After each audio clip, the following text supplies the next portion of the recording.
So, you were thinking about running your first marathon, or maybe you have already signed up to run your first marathon. Maybe you are a little nervous about the whole experience and you have a lot of questions that you need answered. Hi, I'm Shanna. I'm a veteran marathon runner and I help moms reach their running goals.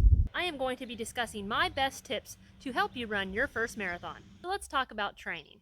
You are definitely going to need to be trained before you run your first marathon.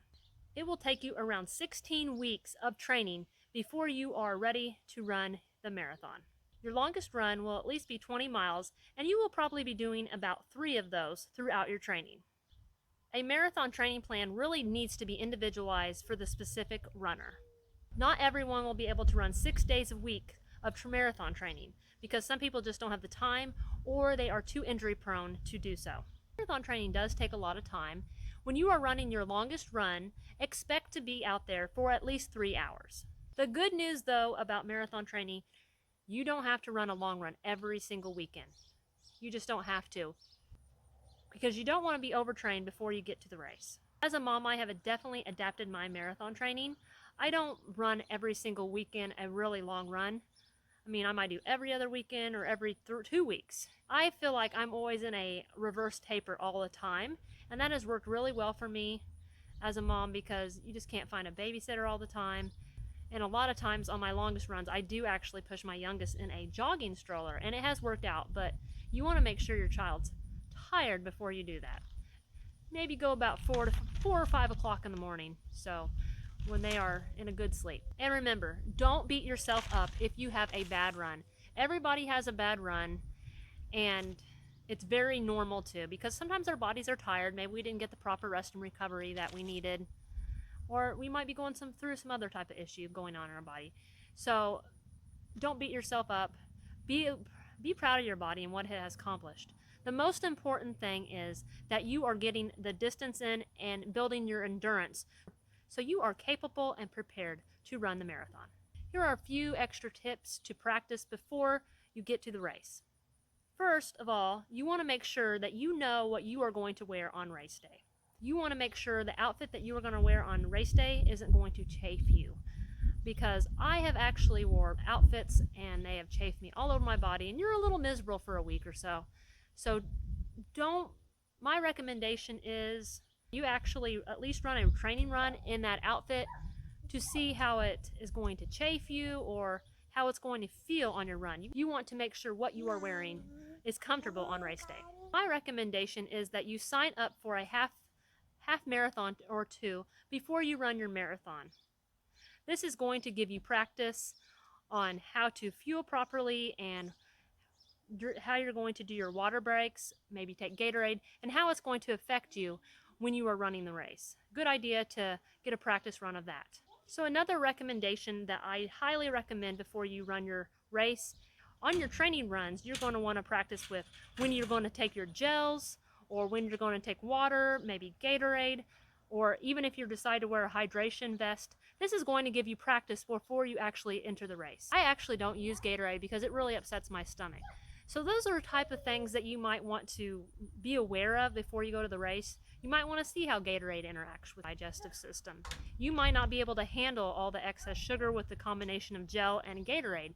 You just want to practice those things before you get to the race. So maybe you won't have to make so many restroom breaks during the race.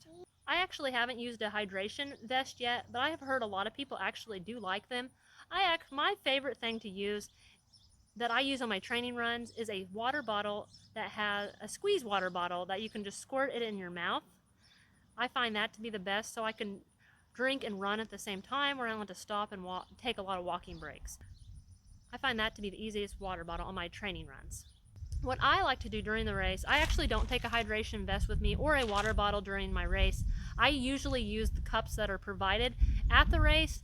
I like to pinch the top of the cup and take a little sip of water while I'm taking my goo or just getting a water break. And after I'm done with it, I will just throw it in the trash cans at the water stations. So I find that works best for me.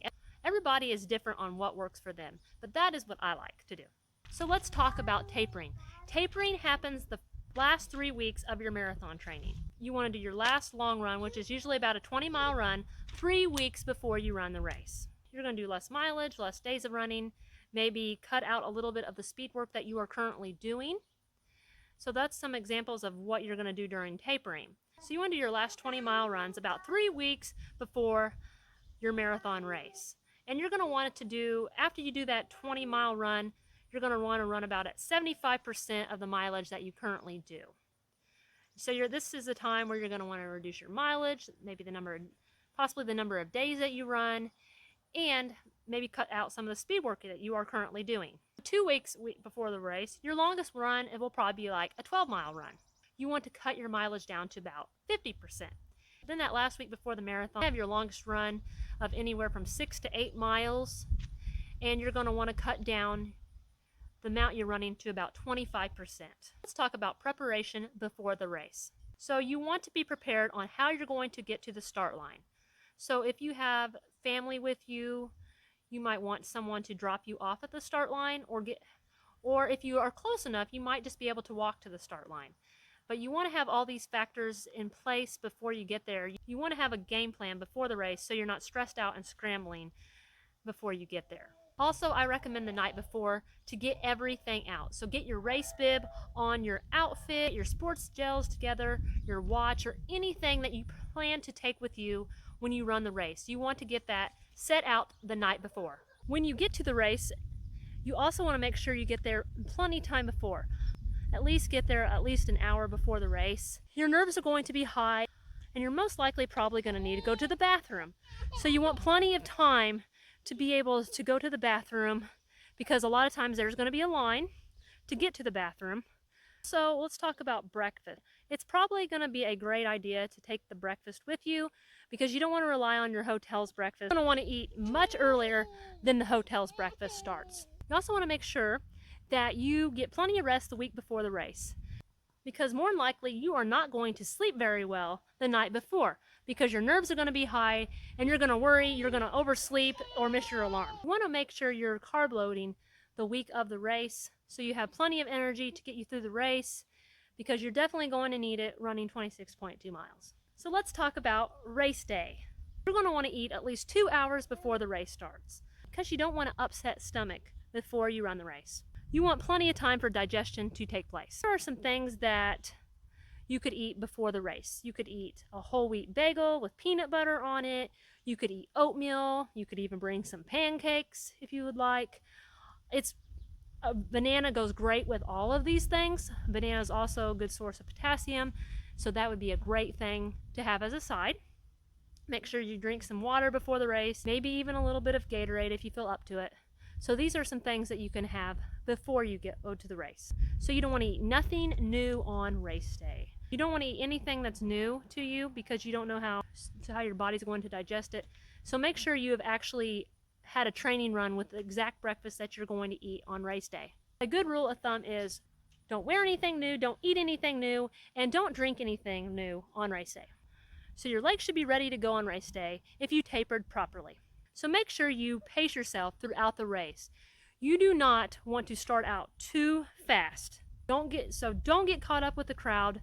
Sometimes the crowd, you get all excited and you want to go out with the fast people. Don't restrain yourself from doing that. So you're going to thank yourself if you were a little more conservative in the beginning and you can run a little bit faster towards the end of the race. So a good thing to remember is stay on pace. Enjoy yourself. So don't compare yourself with others, and celebrate your accomplishment of running the full marathon. So if you are looking for some extra guidance and you want a custom marathon plan, just get in contact with me. My information is down below. I do offer running coaching services, so you can check that out in the description below. I also have a marathon checklist that you can download to get you prepared for race day. So make sure you check that out.